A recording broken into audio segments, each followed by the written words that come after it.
The message arrived while Jack was cleaning his old rifle in his small spaceship. The blue light of the communication panel blinked 3 times, indicating a priority contract. He put down the weapon and walked to the control room, his heavy boots making soft thuds against the metal floor. The Galactic Council's symbol spun on the screen, a spiral of stars arranged in a perfect circle. Jack raised an eyebrow. The Council rarely hired private contractors, preferring to use their own military forces. This had to be something special. "Display message," he commanded. The text appeared in the standard galactic language, offering a sum of money that made him whistle. 5 million credits. That was enough to buy a small moon in the outer systems. The target description was unusually vague. Elimination of a hostile entity threatening mining operations on Lunar Base 227. Jack tapped his fingers on the control panel. He had handled hundreds of contracts over the years, but something about this one felt different. He opened the attached files. The death count was high. 27 miners in the past 3 months. The images showed the mining tunnels, dark and empty. No blood, no signs of violence. Just empty tunnels and missing miners. "Computer, show me the client's previous contracts," Jack said. The screen filled with data. The Galactic Council had issued only 3 bounty contracts in the past decade. All of them had been for known war criminals. This was their first contract for a non-humanoid target. Jack walked to the small window of his ship. Stars stretched endlessly before him, each one holding countless stories and secrets. He had built his reputation on taking the hardest jobs, the ones other hunters refused. They called him the problem solver because he always found a way. But 5 million credits for one creature. The Council was hiding something. He pressed the accept button anyway. The contract was sealed with his thumbprint, binding him to complete the mission or forfeit his hunting license. The coordinates for Lunar Base 227 appeared on his navigation system, a small moon orbiting a gas giant in the outer rim. "Computer, set course for Lunar Base 227, he ordered. The ship's engines hummed to life, adjusting their trajectory. "Also display all available information about the mining colony." The screen filled with technical data. The colony was operated by Bluestone Mining Corporation, one of the largest mineral extraction companies in the galaxy. They specialized in rare earth elements essential for starship engines. The base housed 300 miners, all of them bright ones, a species of crystalline beings who could naturally detect mineral deposits.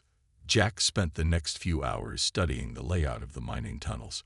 They went deep into the moon's crust, creating a maze-like network that spread for hundreds of kilometers.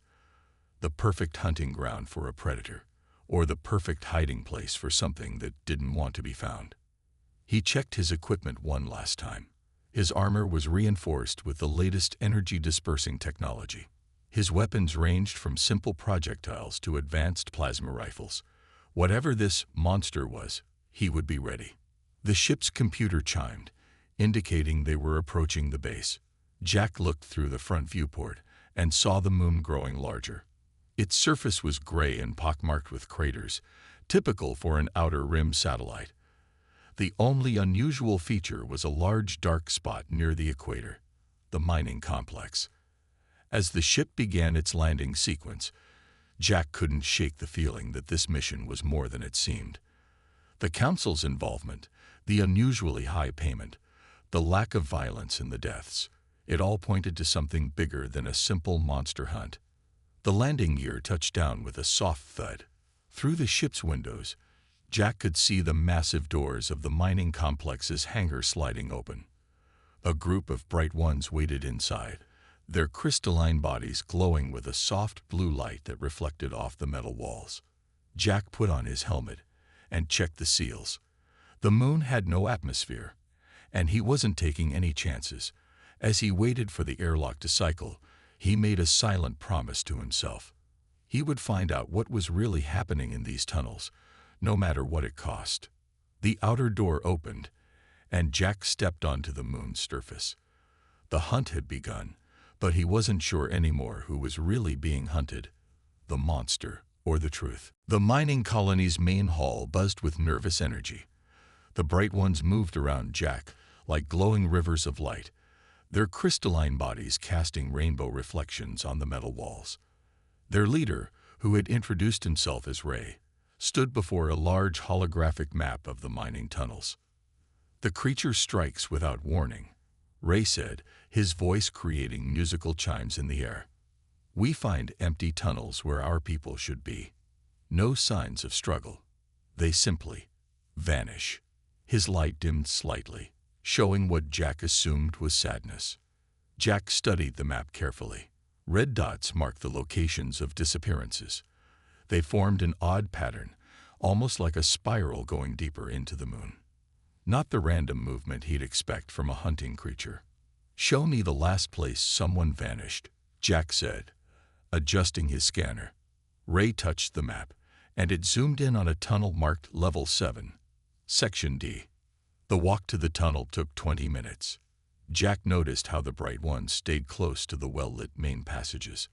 Their natural glow seemed to dim the deeper they went, as if their fear was literally darkening their bodies.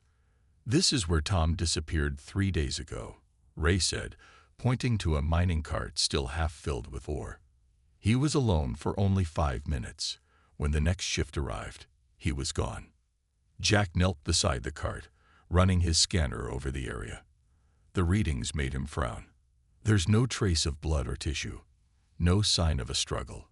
He stood up and shined his light down the dark tunnel. What kind of monster doesn't leave a mess? He walked further into the tunnel, his boots crunching on loose rocks.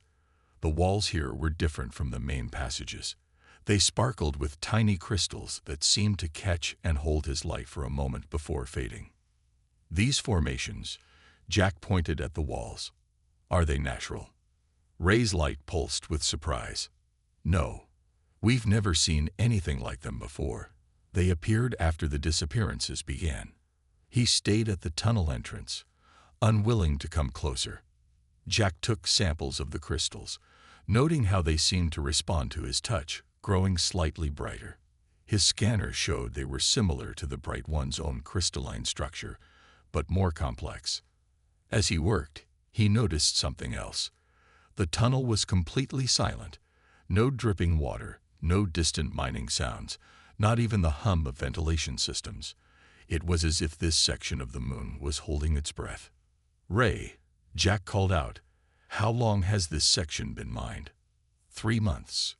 We found a rich vein of star metal." And Ray's voice trailed off. "That's when the disappearances started." Jack checked his data pad. 3 months, exactly when the problems began. He walked back to Ray, but stopped halfway when his scanner beeped. The air around him had changed. It was full of particles he'd never seen before, dancing like dust in his light beam. "Tell me about the moments before people vanished," Jack said. "Did anyone report seeing or hearing anything unusual?" Ray's glow flickered. "Tom. He sent a message just before he disappeared. He said he saw lights in the tunnel, beautiful lights that moved like dancers. We thought his air supply was faulty, making him hallucinate." Jack played his light over the walls again. The crystals seemed to pulse in response, creating patterns that almost looked like messages, he whispered. "These aren't random formations, they're messages." A soft blue glow appeared at the far end of the tunnel, different from the harsh white of mining lights. It moved like water, flowing along the walls. The crystals began to pulse in sequence, creating waves of light that traveled toward them. "Everyone out," Jack ordered, raising his rifle. But he didn't put his finger on the trigger. His instincts, honed by years of hunting, weren't screaming danger. Instead, he felt something he hadn't expected: curiosity. Ray and the other bright ones retreated quickly, their fear visible in their dimming bodies. But Jack stood his ground, watching the approaching light show. This was no mindless beast. This was communication. The lights reached the ceiling above him, forming complex patterns that reminded him of old Earth languages. As he watched, the particles in the air began to arrange themselves, creating three-dimensional symbols that hung in space. The monster wasn't hunting. It was trying to talk. Jack lowered his weapon slowly, watching the lights dance around him. The air sparkled with countless tiny particles, each one glowing like a miniature star. They moved with purpose, forming and reforming into complex patterns that reminded him of ocean waves on Earth. His suit's sensors recorded everything, but the readings made no sense. The particles weren't just light. They were somehow carrying information, like living data. Each pattern felt like a word in a language he couldn't quite grasp. "I know you're trying to communicate," Jack said aloud.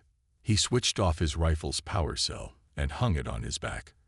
"I'm not here to hurt you. I want to understand." The light patterns changed, becoming more focused. They gathered in front of him, taking shape. Jack's breath caught in his throat.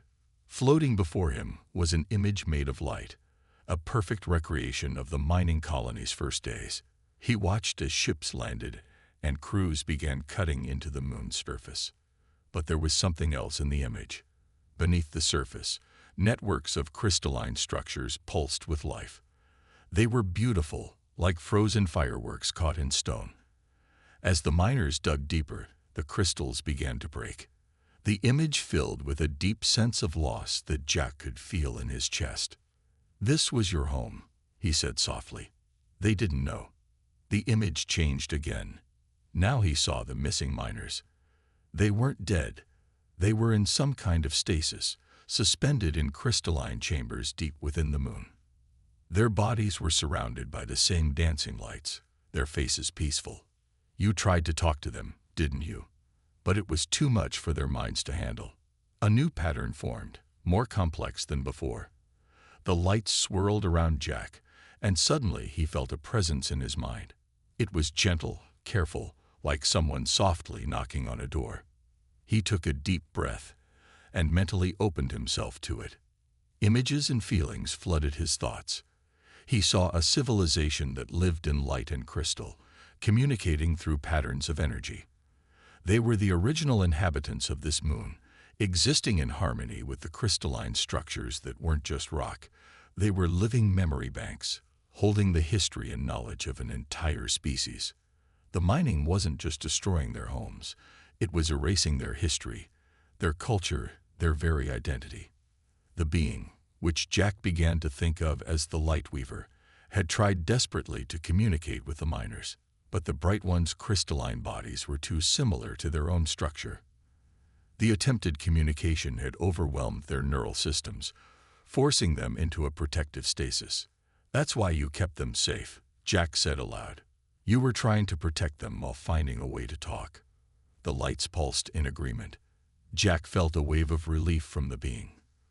Finally, someone understood. The Lightweaver had been so alone, watching in horror as its world was carved away, unable to make anyone understand what was happening.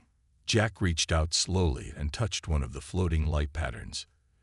It felt warm, almost alive. The crystal walls around him resonated in response, creating a harmony of light and sound that took his breath away. "I was sent here to kill you," he said, his voice heavy with regret. "But they didn't know what you are. This isn't right." The lights dimmed slightly, then brightened again. New images formed, the mining colony and the crystal networks existing together, modified tunnels that avoided the vital memory structures, humans and Bright Ones learning to understand the light language. It was a vision of cooperation, of balance. "You want to teach us," Jack realized. "You want to show us how to mine without destroying your history." The answer came in a burst of joyful light that filled the tunnel. The crystals on the walls pulsed in rhythm with it, creating a display so beautiful that Jack wished the Bright Ones could see it without being overwhelmed. Then he had an idea. His suit's holographic systems were designed to record and display complex data. Maybe, with some modifications, he could translate the light language into something others could understand safely. "I'm going to help you," he promised. "But first, we need to wake up those miners and show everyone the truth. Will you trust me?" The lights swirled around him one last time, forming a pattern that somehow Jack knew meant yes. He wasn't a hunter anymore. He was a bridge between worlds.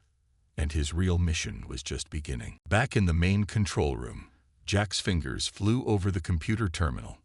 The Lightweaver had shown him where to look, and now he was finding all the pieces of a puzzle he wished he hadn't solved.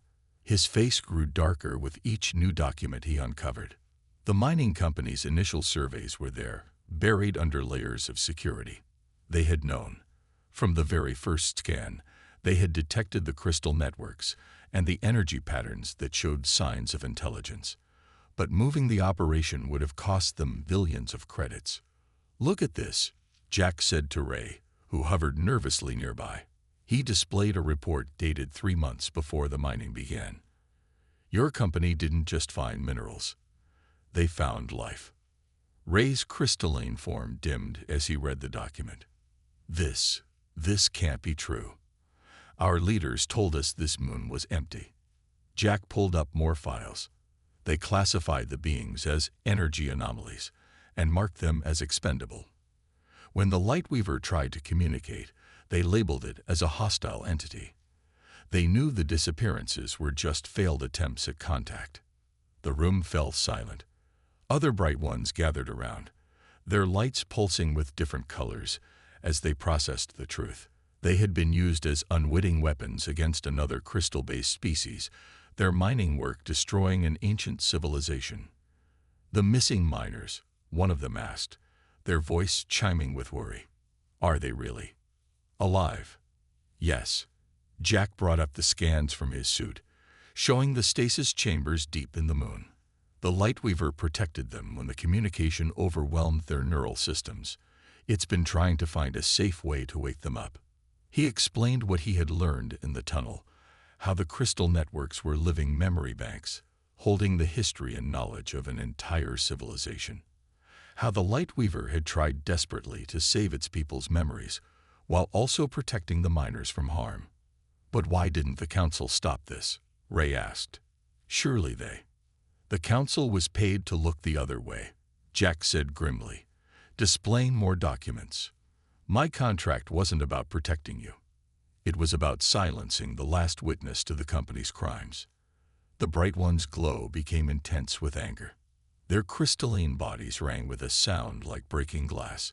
They had been lied to, used as tools to destroy another species' home. Jack watched as they shared the information among themselves, their lights pulsing in patterns of disbelief and rage. He understood their anger. He felt it too. "We can still make this right," he said, standing up. "The Lightweaver doesn't want revenge. It wants to teach us, to show us how to mine without destroying their memory banks." He activated his suit's holographic system, now modified to safely display the light language. The air filled with beautiful patterns that told the story of two crystal species learning to work together, sharing knowledge and resources. "See, there's enough star metal for everyone. We just need to mine it carefully, working around the important structures. The Lightweaver can show us where to dig safely." Ray moved closer to the holograms, studying them with growing interest. "These patterns, they're like our own light language, but more complex, more beautiful. They're your distant cousins," Jack explained. "That's why the direct communication was too powerful for you. But with these translations, you can learn from each other safely." A soft glow filled the room as the Lightweaver itself appeared, its presence gentle now that it was being channeled through Jack's equipment. The Bright Ones watched in wonder as it created patterns of light that spoke of peace and cooperation. "We must stop the mining immediately," Ray declared, his light bright with determination, "until we can do it right." Jack nodded, but his expression was worried. "The company won't like that. When they find out what we've discovered." He didn't need to finish. They all knew what would happen. The company would try to bury the truth, probably along with everyone who knew it. "Then we must act quickly," Ray said, "while we still can." The Lightweaver's patterns swirled faster, showing urgent images. Time was running out. Soon, the company would realize something was wrong, and they would come to protect their investment. Jack checked his weapons and looked at his new allies. The real fight wasn't against a monster. It was against the greed that had almost destroyed an ancient civilization. And this time, he knew exactly which side he was on. The next 12 hours were the busiest of Jack's life. He worked without rest, modifying his suit's systems to create a bridge between two very different kinds of minds. The Lightweaver helped, showing him how to tune the frequencies just right, while Ray and the other Bright Ones shared their own light language patterns. They set up the translation system in the largest mining cavern, where the walls sparkled with living crystals. It was time to wake up the miners who had been kept safe in stasis. Jack watched nervously as the Lightweaver began the process, its gentle lights moving over each crystalline chamber. "Remember," he told the gathered Bright Ones, "they'll be confused at first. Let me explain before you approach them." The first chamber opened with a soft chime. Tom, the last miner to disappear, sat up slowly. His eyes were wide but clear. More chambers opened, and soon all 27 missing miners were awake, looking around in wonder. "You're safe," Jack said, stepping forward with his hands raised. "You've been in stasis for a while, but we can explain everything." Tom looked at him, then at the lights dancing in the air. "I remember. There was something beautiful. It was trying to tell me something." Jack activated his modified holographic system. The air filled with patterns that told the story of the Lightweaver's people, but now transformed into symbols that human and Bright One minds could safely understand. "This moon isn't just a mining site," he explained, letting the images show what words couldn't fully express. "It's a living library, holding the memories of an ancient civilization. When you disappeared, it was trying to protect you and itself." The miners watched the story unfold in lights and colors. They saw how their work had been destroying irreplaceable knowledge, how the Lightweaver had tried desperately to communicate, and how it had kept them safe when that communication proved too powerful. All this time, one of the miners whispered, "We thought we were under attack, but we were the ones causing harm." The Lightweaver created new patterns, which Jack's system translated into clear images. It showed how the mining could continue, but in harmony with the crystal networks. The miners would need to work more carefully, but the rewards would be greater, not just in minerals, but in knowledge. "They want to teach us," Jack said. "Their understanding of crystal structures could revolutionize our technology. We just need to listen." Tom stood up, a bit shaky but determined. He walked to the nearest wall of living crystals and placed his hand on it. The crystals responded to his touch, glowing softly. "I can feel it," he said. "Not overwhelming like before, but it's like they're singing." Other miners followed his example, touching the walls, watching the lights respond. The Bright Ones moved closer, their own crystalline bodies resonating with the ancient networks. For the first time, the two species began to truly see each other. Through Jack's translation system, the Lightweaver shared images of what could be. Miners and crystal beings working side by side, learning from each other, growing together. The living crystals could help find the richest mineral deposits while staying safe from harm. Everyone would benefit. "This is amazing," Ray said, his light pulsing with excitement. "We could learn so much from them. Our own crystal working could advance beyond anything we've imagined." Jack smiled, watching the three species interact. His weapon hadn't been fired once, and yet he had accomplished something far more important than any hunt. He had helped build a bridge between worlds. But his smile faded as he checked his communications panel. Still no response from his reports to the mining company's headquarters. That wasn't a good sign. "We need to move faster," he told Ray. "The company won't stay quiet for long. We need to get as many miners and Bright Ones on our side as possible before they react." Ray's light dimmed with worry. "What do you think they'll do?" Jack looked at the peaceful scene before him, the miners and Bright Ones learning to communicate with the ancient crystal beings, the air filled with beautiful translations of 3 different languages. "Whatever it is," he said quietly, "we have to be ready. We found something too precious to lose." The Lightweaver's patterns swirled around them, and Jack didn't need a translation to understand its message. They had started something important here, something worth fighting for. Now they had to protect it. The warning came 3 days later. Jack was helping set up another translation station when his ship's computer sent an alert to his suit. 5 corporate vessels had just dropped out of faster-than-light travel near the moon. Heavy cargo ships, the kind that usually carried automated mining equipment or weapons. "They're here," he announced, his voice echoing through the crystal cavern. "Everyone to the safe zones we planned. Now." The miners and bright ones moved quickly, following the emergency plans they had prepared. Over the past days, they had mapped out defensive positions in the deeper tunnels, areas where the living crystal networks were strongest. The Lightweaver's knowledge of the moon's structure had helped them create places where they could hide, and, if necessary, fight. Jack checked his modified scanner. Through it, he could see the Lightweaver's energy patterns spreading through the crystal walls, creating a network of awareness that covered the entire mining complex. They would know the moment anyone entered the tunnels. "Corporate security teams are boarding the station," Ray reported, his crystalline form pulsing with nervous light. "They're saying we've breached our contracts by stopping work. They're ordering everyone to return to their posts." Jack watched as more alerts appeared on his display. The company had brought enough firepower to take over a small planet. They weren't here to negotiate. "Send them the evidence files," Jack ordered. "All of them. Let them know we're broadcasting everything to the Galactic Council right now." But the company didn't care.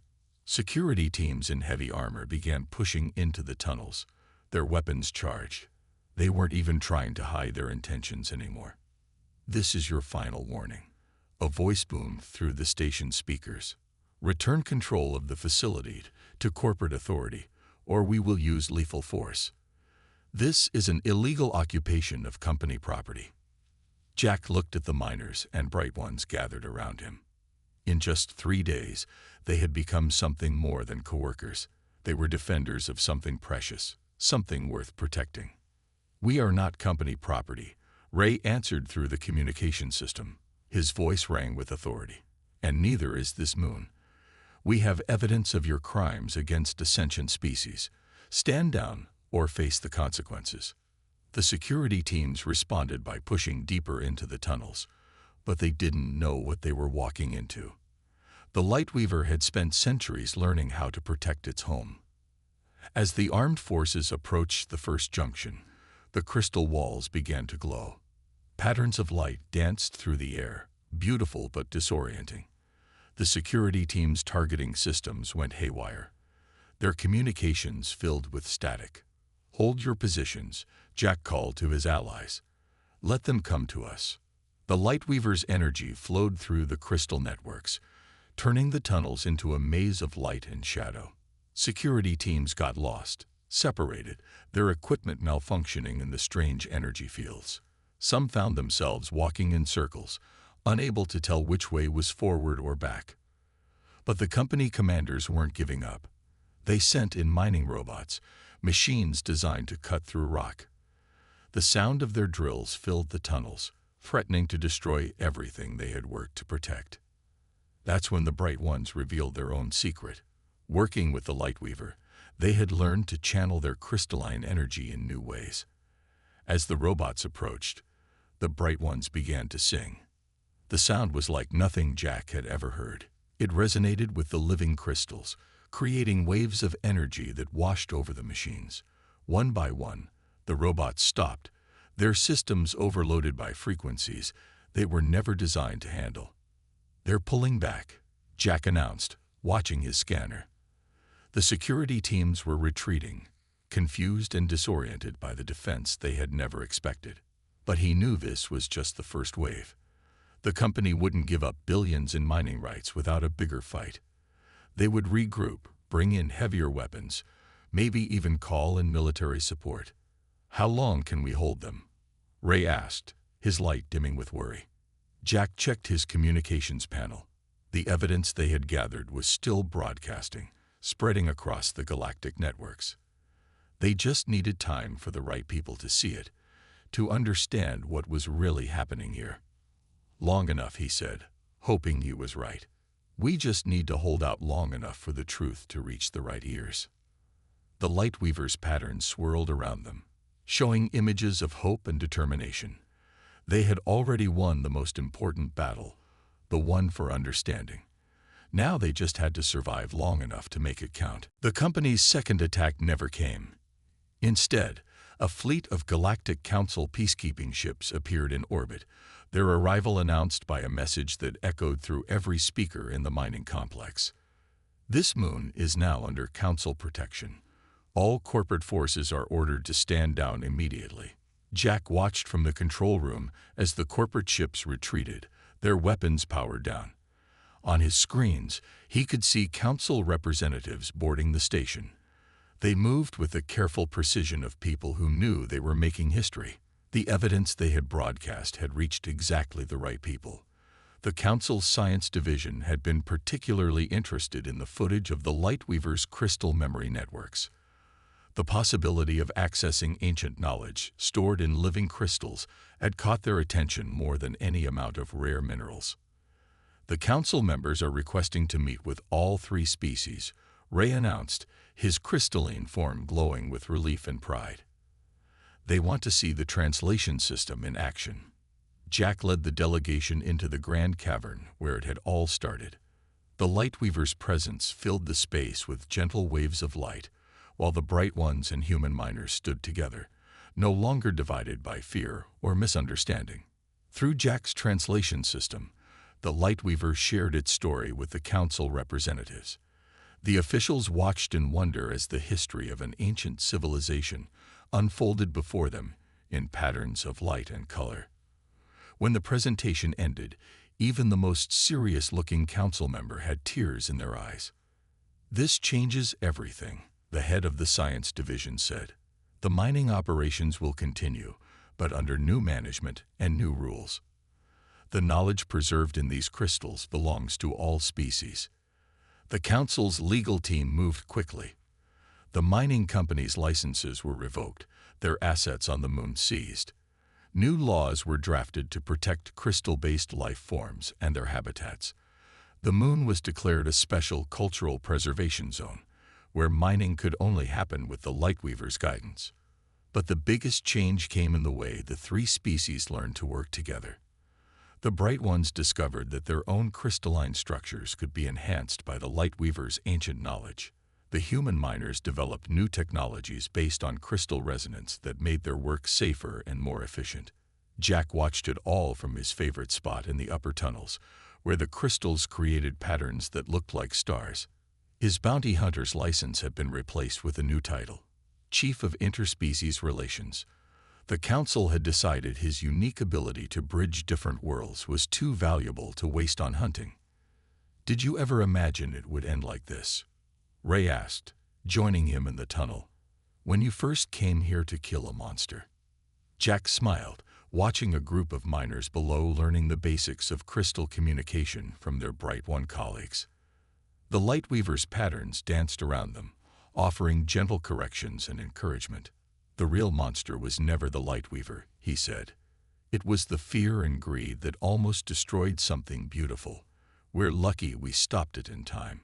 A new pattern appeared in the air, the Lightweaver joining their conversation through the translation system. It showed images of the future, a school being built in the upper levels of the moon, where all three species could share their knowledge. Research teams arriving from across the galaxy to study the crystal networks. New mining techniques spreading to other worlds, protecting other ancient sites that might have been destroyed. "We all learned something important here," Jack said, watching the lights dance. "Sometimes the thing we fear most is exactly what we need to understand. Sometimes the monster isn't a monster at all. It's just someone trying to protect what they love." The crystals around them pulsed with warm light, and Jack felt the familiar gentle touch of the Lightweaver's consciousness. It shared a final image, three different kinds of light: human, Bright One, and ancient crystal, weaving together to create something new and wonderful. Jack touched the crystal wall beside him, feeling the subtle vibrations of stored memories waiting to be discovered. His mission had changed from destroying a monster to building bridges between worlds. And as he watched the three species working together below, He knew he had never done anything more important in his life. The monster hunter had become a peacemaker, and the moon that had once been a place of fear had transformed into a beacon of hope for the entire galaxy.